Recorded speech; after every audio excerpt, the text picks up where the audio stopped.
Hello, welcome to Color Conversations. My name is Nayah and I'm your host. Today I have Miss Naomi Osemedua. She's here with us in the Seattle area, all the way from Abuja, and I'm so excited to have you here today. Thank you for having me. She goes by the Queen of Sparkle. I've watched you and followed you for a couple of years, and we've talked, and this is just surreal having you here. Absolutely. Having you on the couch. Yes. And I'm excited to have this conversation. Well, I'm deeply honored to be here and very much excited to meeting you in person. Yes, yes. So this is day one. We just met in person today. Yes. And got straight to work. Straight to work. Yes. Well, I know it's been a long journey. We've both traveled, and this is what it's all about, right? Sure. A big part of your brand and your story is storytelling. Tell the audience a little bit about what you do. I'm a storyteller. I love to tell stories. And it wasn't always like this.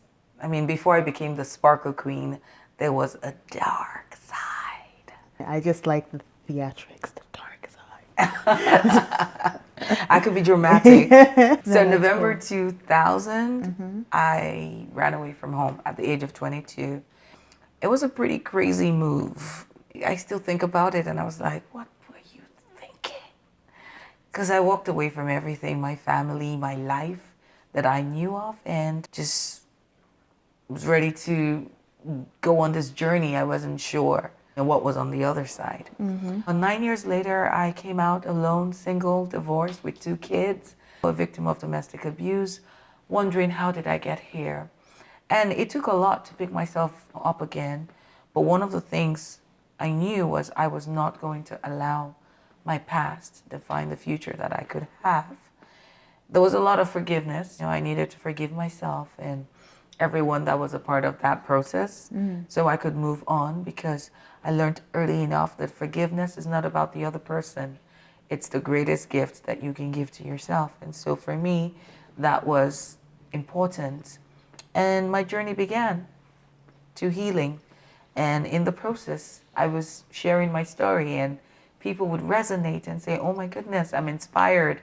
If you went through this and you came out and you were all that, like you don't look like what you've been through. That was common. After 4 years of being a single mom, I found love again. I got married in 2013. And while nursing my first son in that marriage in 2015, I found the Periscope TV platform that totally just changed everything about my life. At this point in time, where did you live?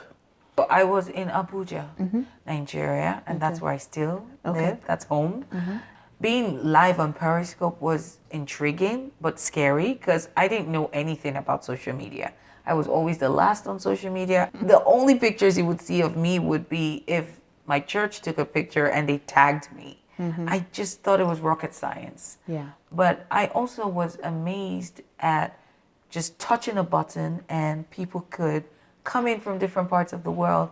That was amazing. And I was like, this is something. We're going somewhere with this. Yeah. And it was scary because I would also have people come into my broadcast and tell me, right now, you are the only one who is live in Africa, the entire continent. So there was a choice. Do I wait for others to catch up, or do I stay on the platform so I can help others on their journeys? I didn't know it was going to be a business. I didn't know it was going to be anything, but I just wanted to stay there and just have fun, inspiring people and sharing stories from Africa to the rest of the world.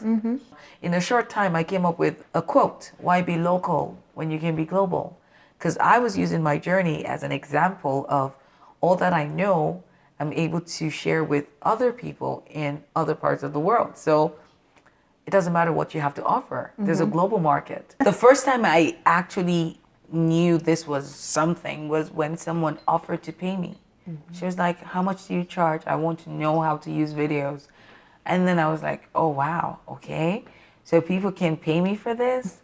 And then my journey began to monetizing all the knowledge that I had built over the years. I wrote a book about 4 months into my journey called Socially Speaking by Periscope Miracles. And it got on the Amazon bestsellers list. Really, Congratulations. thank you. It's a short read, but basically just sharing my journey of how I was using the Periscope platform to take all that I have from Africa to the rest of the world.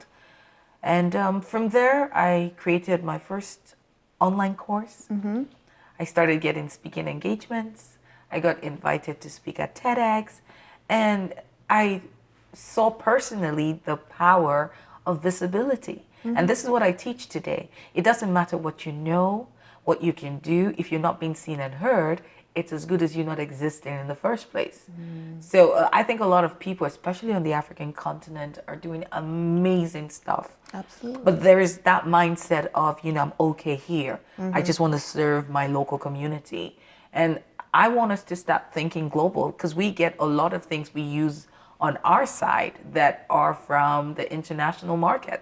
And I think if it's good for them to bring to us, it's good for us to take to them. Absolutely. So that's my message. Why be local when you can be global? I love that quote, by the way. Yeah, thank you. 2 years into my journey, I discovered, again, the power in my story.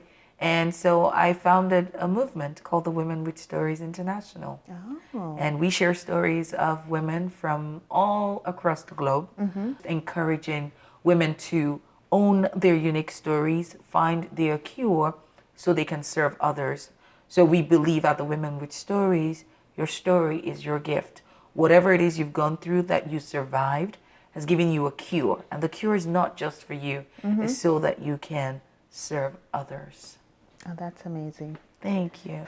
I love the story aspect of your story. We met on social media, and I was looking for someone in Africa. I was looking for African women who were going live on Periscope when I started using Periscope, probably about the same time or a couple months after you. True. And somehow stumbled onto you and one of your broadcasts. I think it was an amazing broadcast, by the way. One thing I learned as I travel the world is just, yes, we're very unique, but the essence of our stories remain the same. Absolutely. And they transcend boundaries, they transcend skin color, they transcend race and culture, and people relate to stories. Oh, yes. I love what you do, all these things you're starting and all the people's lives you're affecting, and just the fact that so many times when people think about Africa, they don't think, yeah, let's dominate, let's be global, let's take over. And that's everything you stand for. And I think it's really amazing. So thank you for doing what you do. I'm very excited to be a part of Color Conversations because I believe the time is now. As women of color, it's high time we define what makes us who we are and not what the society says and not what culture says. It's time for us to get into the conversations, and I'm glad you are here. So join us and make sure to share more about the Color Conversations.